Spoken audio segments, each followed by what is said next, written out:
এই নির্বাচন ঠিক করবে দেশের মালিককে। 11 দলের নির্বাচনে ঐক্য হয়েছে, আলহামদুলিল্লাহ। এইটা আরো ভালোভাবে হইতে পারতো, কিন্তু হয় নাই। যাই হোক, অসুবিধা নাই। এই জোটকে এখন বিজয় হইতে হবে। বিজয়ী হইতে পারলে এটা বাংলাদেশের গেম চেঞ্জার হবে, ইতিহাস বদলায় যাবে, বাংলাদেশের রাজনীতি বদল হয়ে যাবে চিরজীবনের জন্য। বাংলাদেশের মানুষ সত্যিকারের আজাদি পাবে। 11 দলের নির্বাচনে ঐক্য জিতে যাবে। হ্যাঁ, জিতে যাবে। এইটা কওয়া যেতে পারে পিস অফ কেক। আপোষে ঘটতে পারে যদি তারা রাইট স্ট্র্যাটেজি নিয়ে মাঠে থাকতে পারে। আর মাত্র 3টা সপ্তাহ। নতুন বাংলাদেশের দিশা দেখাইতে হইলে আপনার একদম নতুন স্ট্র্যাটেজি নিয়ে আগাইতে হবে। আমার স্ট্র্যাটেজি কলে ফুল প্রুফ, বন্দুকের গুল্লি মিস হইতে পারে, আমার স্ট্র্যাটেজি মিস হবে না। কিন্তু মুশকিলটা হইতেছে, আমি যেহেতু এই জোটের কেউ না, হ্যাঁ, আমি তো হরিদাস পাল, তাই আমার এই ইউটিউব বানাই কইতে হইতেছে যে কেমনে এই স্ট্র্যাটেজিটা ইমপ্লিমেন্ট করবে। তাতে একটা মুশকিল আছে, এটা তো যায় না যাবে প্রতিপক্ষ। আসলে প্রতিপক্ষ যায় না যায় বা বুঝা যায় আপনি কোন স্ট্র্যাটেজি নিতেছেন, এটা প্রতিপক্ষের বুঝতে তো সময় লাগবে না, তাই না? একেবারে বেকুব না হইলে। তাই এই স্ট্র্যাটেজি কয়া দিলেও অসুবিধা নাই। 11 দলীয় জোট এটা যদি অনুসরণ করে ভালো, না করলেও সমস্যা নাই। অনেকে শিখা যাবেন কেমনে জাতীয় ইলেকশনে জিতে আসতে হয়। নির্বাচন আসলে অগলের মাথায় আসে একটা নির্বাচনী ইস্তেহার বানাইতে হবে, লেখা লাগবি। 2018 সালের ইলেকশনে তখন ঐক্যফ্রন্টের ইলেকশন কাজ করতেছি লুকায় থেকে, মানে আন্ডারগ্রাউন্ডে থেকে। আমি ঐক্যফ্রন্টের বুঝাইতে পারলাম না যে ইস্তেহার একটা ভুয়া জিনিস। ইস্তেহার আপনারে ইলেকশনে জেতায় না, জেতায় অন্য কিছু। এই ভূখণ্ডের রাজনৈতিক ইতিহাসে 2টা নির্বাচন ফেনোমেনাল হয়েছে। একটা 70-এর নির্বাচন আর একটা 91 নির্বাচন। একটা মুজিব জিতছিল, আর একটা জিতছিল খালেদা জিয়া। মুজিবের 70-এর নির্বাচনে জিতাইছিল কি কন্ত 6 দফা স্বায়ত্ত শাসন, তাই না? 91 খালেদা জিয়া জিতাইছিল কি? উনার একটাই কথা, ওদের হাতে গোলামীর জিনজির, আমাদের হাতে স্বাধীনতার পতাকা।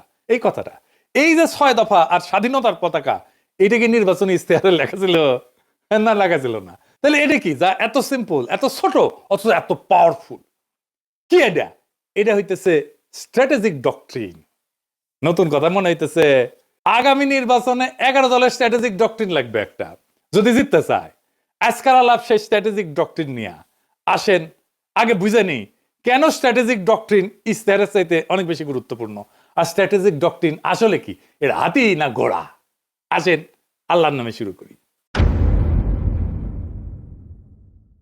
ইস্তেহার হইতেছে নির্বাচনের আগে দেওয়া প্রতিশ্রুতির তালিকা, কি কি করা হবে তার ঘোষণা, মূলত ভবিষ্যৎ নির্ভর। আর স্ট্র্যাটেজিক ডক্ট্রিন হইতেছে রাজনীতিকে দেখার দৃষ্টিভঙ্গি, ক্ষমতার উৎসকে সেটা নির্ধারণ করা, রাষ্ট্র কার জন্য, তার স্থায়ী উত্তর একটা স্ট্র্যাটেজিক ডক্ট্রিন। ইস্তেহার বলে কি করব, ডক্ট্রিন বলে কেন করব আর কার জন্য করব। মানুষ এই সমস্ত ইস্তার ফিস্তার বিশ্বাস করে না, পড়েও না। রাজনৈতিক দলের কর্মীরাও পড়ে না, কারণ সারা দুনিয়ার বাস্তবতা হইতেছে প্রায় সব দলই একই প্রতিশ্রুতি দেয়। চাকরি দেব, বেকারত্ব কমাবো, দাম কমাবো, দুর্নীতি কমাবো। কিন্তু মানুষ জানে এগুলো ভুয়া, কিছুই হবে না, কিছুই পূরণ হবে না। ফলে ভোটাররা এই সমস্তকে পাত্তা দেয় না। কিন্তু ডক্ট্রিন ইস্তেহারের এই সীমাবদ্ধতা ভেঙে ফেলে। ইস্তেহার যাচাই হয় ক্ষমতায় গেলে, ক্ষমতায় যে সে করলো কিনা। আমি কিন্তু আওয়ামী লীগের ইস্তেহার নিয়ে বেশ কয়েকটা এপিসোড করছি, যে ওরা কোনোটাই কিছু করে নাই, বাস্তবায়ন করে নাই। কিন্তু ডক্ট্রিন যাচাই হয় ভোট দেওয়ার আগেই। ডক্ট্রিন মানুষকে প্রশ্ন করায়, আমি কি এই ডক্ট্রিনের মধ্যে নিজেকে দেখতে পাই? এই দল আসলে আমাকে কি মনে করে? মানুষ ইস্তেহার বিশ্বাস না করলেও ডক্ট্রিনকে চিনতে পারে। ইস্তেহার হয় পরিস্থিতি নির্ভর, আর ডক্ট্রিন সময় স্বাধীন। জিনিসপত্রের দাম বাড়লে ইস্তেহার বদলাবে, যুদ্ধ হইলে ইস্তেহার বদলাবে, কিন্তু ডক্ট্রিন বলে যে পরিস্থিতি আসুক ক্ষমতার কেন্দ্রটা বদলাবে না, ভোটাররা তাতে নিরাপত্তা পায়। ইতিহাস বলে যে দল ডক্ট্রিনে যেতে সে নির্বাচনে যেতে। নির্বাচনের মাঠে ডক্ট্রিন কি করে? 1 নাম্বার, ভোটকে একটা ডিল থেকে ঘোষণা বানায় দেয়। ইস্তেহার, আমি ভোট দিচ্ছি কারণ তুমি দিবা আমারে, তাই তো? আর ডক্ট্রিন বলে, আমি ভোট দিচ্ছি কারণ আমি জানি ও আমি কে তার কাছে। 2 নাম্বার, প্রতিপক্ষের কথা কেউ নিজের করে নেয়। তার প্রতিপক্ষ যত কথা বলবে আমাদের ফ্রেমে বলবে, এটাই ডক্ট্রিন ঠিক করে। এটা আমরা আগে পরে আরো বিস্তারিত বলবো। ডক্ট্রিন ঠিক হলে ইস্তেহার তার বাইরে যেতে পারে না। ডক্ট্রিন ইস্তেহারের সীমা টেনে দেয়। আর মানুষের মনস্তত্ত্ব, মানুষ কি বিশ্বাস করে? মানুষ বিশ্বাস করে যে তাকে সম্মান দেয়, যে তাকে ছোট করে না, যে তাকে মর্যাদা দেয়, যে তাকে রাষ্ট্রের মালিক বানায়, তাকে বিশ্বাস করে। আর ইস্তেহার বলে, আমি তোমার এটা দেবো। ডক্ট্রিন বলে, আরে তুমি কি দেবো, তুমি তো মালিক। ডক্ট্রিন এটা বুঝায় দেয়। ইস্তেহার আপনাকে গ্রহীতা বা অনুগ্রহ প্রার্থী বানায়, ডক্ট্রিন আপনাকে মালিক বানায় দেয়। মালিক ভিক্ষার উপরে ভোট দেয় না। নির্বাচন তো প্রতিশ্রুতির প্রতিযোগিতা না, নির্বাচন দেশের মালিকানা নির্ধারণ করে। তাই ইশতেহারের চেয়ে গুরুত্বপূর্ণ আমরা রাষ্ট্রকে, রাজনীতিকে, মানুষকে, জনগণকে, রাষ্ট্রের সাথে জনগণের সম্পর্ককে কিভাবে দেখি। নির্বাচনে মানুষ প্রতিশ্রুতিতে ভোট দেয় না, এটা বুঝতে হবে বাংলাদেশের পলিটিশিয়ানদেরকে। নিজের অবস্থানকে যে বুঝাই দিতে পারে তারে ভোট দেয়, আর যেই দল মানুষকে তার অবস্থান বুঝায় দেয় সেই দল ইশতেহার ছাড়াই জয়ী হইতে পারে। ইশতেহার ভুয়া জিনিস, ডক্ট্রিন আসল জিনিস। তাইলে 11 দলীয় জোটের বিজয়ের লক্ষ্যে স্ট্র্যাটেজিক ডক্ট্রিন কি হইতে পারে? আগে দেখে নেই বিএনপির স্ট্র্যাটেজিক ডক্ট্রিন কি এই নির্বাচনে, বলতে পারবেন? এটা জানা দরকার, কারণ এই বিএনপির স্ট্র্যাটেজিক ডক্ট্রিনকে হারাইতে হবে। কি সেটা? সেটা হইতেছে সবার আগে বাংলাদেশ। আমার আগে আমরা, আমাদের আগে দেশ, সবার আগে বাংলাদেশ।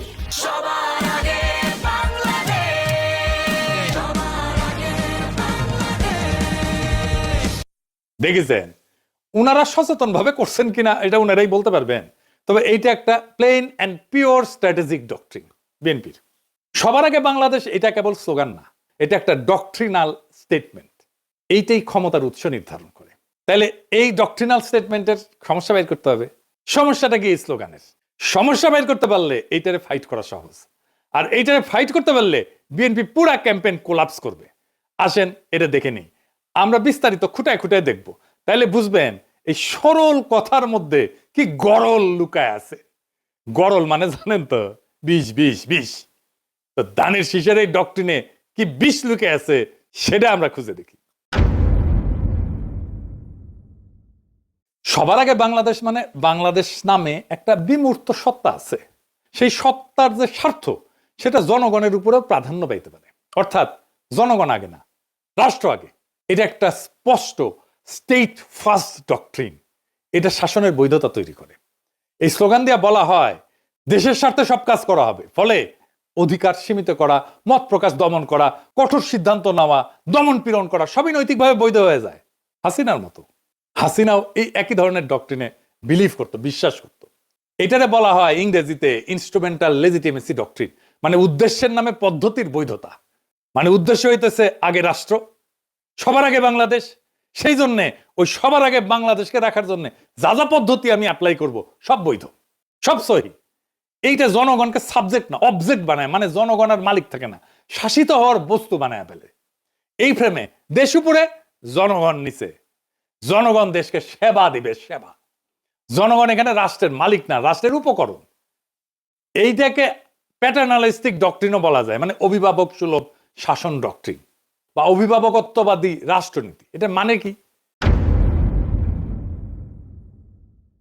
রাষ্ট্র নিজেকে জনগণের অভিভাবক মনে করে, আর জনগণকে দেখে অপ্রাপ্ত বয়স্ক, বুঝে না, নতুন, অক্ষম হিসাবে। এই এই সোনামণি বসো, জান তুই ঠিক আছে, হ্যাঁ নয় নতুন নতুন। যাদের হয়ে রাষ্ট্র ভালো বুঝে সিদ্ধান্ত নেয়। এই ডক্ট্রিনে জনগণ মালিক না, তত্ত্বাবধানে থাকা ব্যক্তি যার সম্মতি প্রয়োজনীয় না, আনুগত্যই যথেষ্ট। প্রশ্ন করাকে দেখা হয় অকৃতজ্ঞতা হিসেবে। Paternalistic doctrine. বোঝা গেছে হাসিনা বলতো অকৃতজ্ঞ জাতি। এইখানে রাষ্ট্র বলে তোমার চেয়ে আমি বেশি বুঝি, আমি সবচেয়ে বেশি বুঝি। এই অভিভাবকত্ববাদী রাষ্ট্রনীতি এমন একটা শাসন দর্শন যেখানে জনগণ নাগরিকরা রাষ্ট্রের সন্তান। সন্তান বললে ভালো শোনায়, আসলে ওই অর্থে না আর কি, মানে অপ্রাপ্ত বয়স্ক জনগণ। দেখেন সবার আগে বাংলাদেশের ডক্ট্রিন কিন্তু পাল্টায় না কখনোই। মানে ধরেন যুদ্ধেও একই থাকে, সংকটেও একই থাকে, দমনেও একই থাকে। যুদ্ধ মানাবে এটা, সংকটও মানাবে, দমনেও মানাবে, কারণ দেশের জন্য সব যুক্তি খাটে। এটি ডক্ট্রিনের লক্ষণ। ডক্ট্রিন হয়ে উঠতে হইলে এরকম যে কোনো পরিস্থিতিতে এইটা কাজে লাগবে। এটা সীমা টানে না, ক্ষমতাকে অসীম কইরা দেয়। এই স্লোগানে কোথাও বলা নাই কি করা যাবে না, জনগণ কখন না বলবে, ক্ষমতার সীমা কোথায় বলা নাই। ক্ষমতা নিজেই তার সীমা ঠিক করে। এটা আনচেকড সোভার্নিটি ডক্ট্রিন, সীমাহীন সার্বভৌমত্বের ডক্ট্রিন। এইটা নিয়ন্ত্রণহীন সার্বভৌমত্ববাদী রাষ্ট্রনীতি। রাষ্ট্র নিজেই নিজেকে চূড়ান্ত ক্ষমতার উৎস মনে করে, যার উপরে জনগণের সম্মতি, জনগণের জবাবদিহিতা চাওয়ার অধিকার, এমনকি জনগণের এটা সীমা ঠিক করে দেওয়া, এটা কাজ করে না। এই ডক্ট্রিনে ক্ষমতার উপরে কোনো কার্যকর নিয়ন্ত্রণ থাকে না। রাষ্ট্রের স্বার্থ সব প্রশ্নের ঊর্ধ্বে। নাগরিক অধিকার এখানে শর্ত সাপেক্ষ হয়ে যায়। রাষ্ট্র বলে আমি সিদ্ধান্ত নেব, সীমা আমি ঠিক করব, তুমি কোন তেজপাতা, তুমি কোন। তার মানে সবার আগে বাংলাদেশ কোনো আবেগী স্লোগান না, এটা এমন একটা স্ট্র্যাটেজিক ডক্ট্রিন যা রাষ্ট্রকে জনগণের উপরে স্থাপন করে এবং ক্ষমতাকে সীমাহীন বৈধতা দেয়। তাইলে এই সবার আগে বাংলাদেশ এই স্লোগানের স্ট্র্যাটেজিক ডক্ট্রিনকে হারাইবেন কেমনে? এই প্রথম কৌশল হইতেছে এটাকে আক্রমণ করা যাবে না। আক্রমণ না করে হারানো যায়, খুব চমৎকার ভাবে হারানো যায়, অপরূপ ভাবে হারানো যায়, মোলায়েম ভাবে হারানো যায়। কারণ আপনি এটা ব্যাখ্যা করতে পারবেন না এখন কেন এটা খারাপ, আপনি জনজনে ধরে বুঝাইতে পারবেন না, টাইম নাই, কইতে পারবেন না বুঝিছো এই স্লোগান কিন্তু তোমার স্লোগান। তাই এইটার কৌশল অন্য। কি সেই কৌশল? এই স্লোগানকে গ্রহণ করতে হবে। আমরা এটাকে গ্রহণ করতেছি কারণ রাজনীতিতে যে স্লোগান জনগণের মনে কিছুটা ঢুকে গেছে সেটাকে ভাঙা সহজ হয় না, কিন্তু সেটাকে নতুন অর্থ দিতে পারলে জেতা যায়। আমরা এটাকে নতুন অর্থ দেব। তাহলে কি হবে? Counter narrative. কিভাবে আমরা এই কথাটাকে নতুন মিনিং দিতে পারবো, নতুন অর্থ দিতে পারবো? তাহলে আমাদের এমন একটা স্লোগান আবিষ্কার করতে হবে যেই স্লোগানের মানে এই বিএনপির স্লোগান সবার আগে বাংলাদেশের স্লোগানের অনিবার্য পরিণতি বলে মনে হয়, ডেস্টিনি বলে মনে হয়। কি হইতে পারে সেটা? সবার আগে বাংলাদেশের কাউন্টার ন্যারেটিভ হবে আমরাই বাংলাদেশ। ওরা বলবে সবার আগে বাংলাদেশ, আমরা বলবো সেটাই তো আমরা, আমরাই বাংলাদেশ। এখানে কোনো ঝগড়া নাই, এখানে কোনো কনফ্রন্টেশন নাই, এখানে কোনো কন্ট্রাডিকশন নাই, এখানে আছে কমপ্লিশন, সম্পূর্ণতা। বিএনপি বলছে কি আগে, আমরা বলছি ওইটা আসলে কি, কেন আমরাই বাংলাদেশ। বিএনপির সবার আগে বাংলাদেশ স্লোগানকে আমরাই বাংলাদেশ স্লোগান সুপারসিড করে দেবে। এখানেই মূল খেলা। আমি এখানে কয়েকটা দিক ব্যাখ্যা করব কেমনে কিভাবে এটাকে সুপারসিড করে দেবে। আসেন সেটা বুঝে দেখি, খুব মজা লাগবে। প্রথমে দার্শনিক ব্যাখ্যা, মানে পলিটিক্যাল ফিলোসফির ব্যাখ্যা। বাংলাদেশ জমি না, পতাকা না, সংবিধানের কাগজ না, বাংলাদেশ হলো মানুষের সমষ্টিগত রাজনৈতিক অস্তিত্ব। এইখান থেকে আসে জনগণের সার্বভৌমত্ব। মানুষ মানে রাষ্ট্রের মালিক। তাই আমরাই বাংলাদেশ কোনো আবেগিক কথা না, এটা সার্বভৌমত্বের ঘোষণা। বিএনপি দেশকে একটা বাইরের বস্তু হিসেবে দেখে, আমরা দেশকে নিজেদের পরিচয় হিসেবে দেখি। 2 নাম্বার রাষ্ট্রনৈতিক ব্যাখ্যা বা স্টেট লজিক। বিএনপির ফ্রেম রাষ্ট্র আগে, রাষ্ট্র সিদ্ধান্ত নেয়, মানুষ উপকারভোগী। আমাদের ফ্রেম মানুষ আগে, মানুষ সিদ্ধান্ত নেয়, রাষ্ট্র মানুষের যন্ত্র। এইখানে ক্ষমতার কেন্দ্রটা বদলায় যায়। এইটাকে বলে সাবজেক্ট শিফট। বিএনপি বলে আমরা দেশ চালাবো, আমরা বলি আমরাই দেশ। এই অবস্থান থেকে কাউকে হারাইতে গেলে বলতে হয় তুমি দেশ না। এইটা তো সে বলতে পারবে না। রাজনীতিতে এর চেয়ে আত্মঘাতী কথা আর নাই। 3 নম্বর হইতেছে পলিটিক্যাল স্ট্র্যাটেজির ব্যাখ্যা। এটারে বলা হয় ক্লাসিক ফ্রেম হাইজাকিং। বিএনপি যতবার বলবে সবার আগে বাংলাদেশ, ততবার তারা আসলে বলবে আমরা আগে। তারা নিজেরাই জনগণকে কেন্দ্র বানাবে, আমাদের ফ্রেম রিপিট করবে। এটারে বলা হয় নো এসকেপ ন্যারেটিভ। ওরা কথা বললেই আমার ভাষায় কথা বলবে। 4 নম্বর হইতেছে মার্কেটিং ব্যাখ্যা, পলিটিক্যাল মার্কেটিং আর কি, মানে পণ্যের মার্কেটিং না। বিএনপির স্লোগান অ্যাবস্ট্রাক্ট প্রোডাক্ট সেন্ট্রিক, মানে মানুষ শুধু সমর্থন করে। আমাদের স্লোগান আইডেন্টিটি বেসড, মানুষ নিজেকে এটার ভিতরে দেখতে পায়। মানুষ পোস্টারে লিখবে আমরাই বাংলাদেশ, কারণ এটা স্লোগান না, এটা সেলফ আইডেন্টিটি স্টেটমেন্ট। মানুষ যেটা নিজের পরিচয় মনে করে ওইটার সাথে বিশ্বাসঘাতকতা করে না। বোঝা গেছে? খুব সিম্পল 2টা শব্দ, বিধ্বংসী। আপনাদের মনে আছে আওয়ামী লীগের জয় বাংলা স্লোগানটারে ক্যাপচার কইরা ধ্বংস করে দিছিলাম। আগে ক্যাপচার করছি, তারপরে ধ্বংস করে দিছি, ডিস্ট্রয় করে দিছি। বেশি দিন আগের কথা না, মনে আছে না? যেই স্লোগান তাদেরকে উদ্দীপ্ত করার কথা, সেই স্লোগানটাকে আগে ক্যাপচার কইরা ধ্বংস করে দিছিলাম একেবারে পুরাপুরি। এই টেকনিকে এবার আসেন ইলেকশন জার্নির আর্ক। সেটা আবার কি? এটা আসলে কি? নয় নয় জিনিস করছেন দাদা, কঠিন মনে হচ্ছে। আরে কঠিন না, সেল চালাইয়া বুঝে যাবেন। আসেন সেল চালাইয়া বুঝে নেই। এইটা আসলে ভোটের আগে থেকে ক্ষমতায় যাওয়ার পর পর্যন্ত জনগণকে একসাথে নিজের সাথে যুক্ত রাখার রোডম্যাপ, পথ নকশা। এখানে ভোট শুধু একটা ঘটনা, পুরো গল্প না। ঠিক আছে? বর্তমান বাংলাদেশের বাস্তবতাটা কি? এটা কি জন অসন্তোষ এটা দিয়ে শুরু হয়? তা না। শুরু হয়েছে একটা হতাশা দিয়ে, গভীর হতাশা দিয়ে, একটা ভ্রম দিয়ে, একটা ভুল দিয়া। সব বদলাইছে মনে হয়, কিন্তু আসলে কিছু বদলায়নি।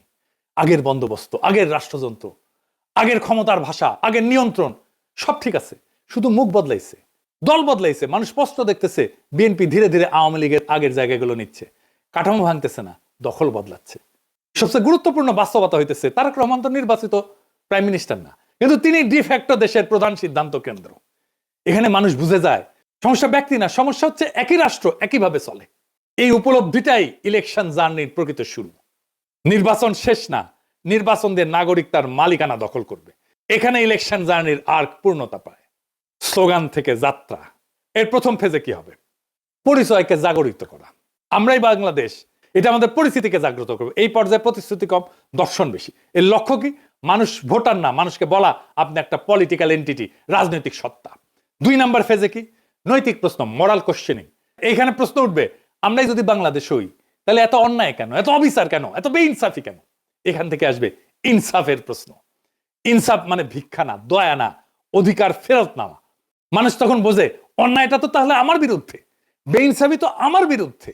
আমরাই যদি বাংলাদেশ হই আর এই বাংলাদেশে যদি বেইনসাফি থাকে তাহলে এই বেইনসাফি আমার বিরুদ্ধে, কারণ আমি তো বাংলাদেশ। 3 নাম্বার ফেজ, ইনসাফের কাফেলা। এটা একটা কালেকটিভ জাস্টিসের ফেজ, সম্মিলিত ন্যায়ের যাত্রা। মানুষ বোঝে আমি একা না, আমার অভিজ্ঞতা সবারই এখানেই জন্ম নেয় কাফেলার ধারণা। কাফেলা মানে পার্টি না, কাফেলা মানে পোস্টার না, এটা একটা নৈতিক যাত্রা। আমার ভোটটা তো দেওয়া হবে তাকেই যে আইন বানাবে, যেকে আমি সংসদে পাঠাচ্ছি। এটা একটা যাত্রা, যে আইন সমাজে ইনসাফ কায়েম করবে। এই ভোট শুধু ব্যালটের ভোট না, এটা ইনসাফ কায়েমের কাফেলা।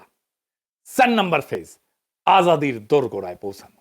শেষ পর্যায়ে প্রশ্ন বদলায়, কে ক্ষমতায় যাবে এটা প্রশ্ন না, বরং আমরা কিভাবে শাসিত হব সেইটা প্রশ্ন হয়ে দাঁড়ায়। আজাদি মানে নিজের জীবনের উপরে নিজের কর্তৃত্ব। এখানে নির্বাচন ক্ষমতার উৎস না, এই নির্বাচন হইতেছে আজাদির দরজায় পৌঁছানোর মাধ্যম। ইনসাফের কাফেলা দিয়ে আজাদির দরজায় পৌঁছানোর মাধ্যম হইতেছে নির্বাচন। তাইলে কেন এই যে সিম্পল মেসেজ আমরা এই বাংলাদেশ, এটা কেন আমাদের জিতাই দেবে? 5টা সিম্পল কারণে জিতাই দেবে। 1 নাম্বার, এটা ঝগড়ার রাজনীতি না। 2 নাম্বার, এটা পরিচয়ের রাজনীতি। 3 নাম্বার, এটা মানুষকে ছোট করে না। 4 নাম্বার, এটা মানুষকে রাষ্ট্র বানায়, মালিক বানায়। 5 নাম্বার, এটা প্রতিপক্ষের মুখে আমাদের ভাষা ঢুকায় দেয়। মানুষ যখন বলে আমরা এই বাংলাদেশ, সে আর শুধু ভোটার থাকে না, সে হয়ে যায় মালিক।